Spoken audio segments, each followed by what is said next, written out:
अस्सलामुअलैकुम। टेक्सला में आज इंतहाई शदीद तरीन गर्मी थी और सूरज ने अपनी खूब तपश दिखाई, लेकिन अल्लाह का करम देखें कि टेक्सला में बहुत ज़बरदस्त बादल आ चुके हैं और हल्की बूंदाबांदी शुरू हो चुकी है।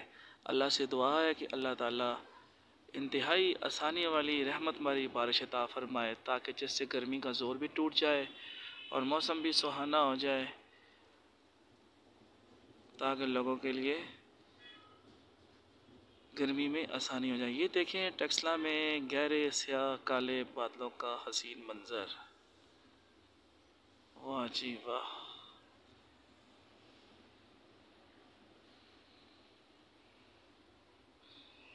महकमा मौसमियात के मुताबिक बारिशों का नया सिलसिला शुरू होने वाला है।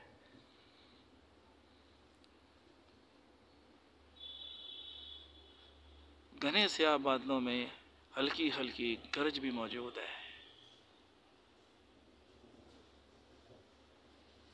ये टेक्सला का मंजर है जी।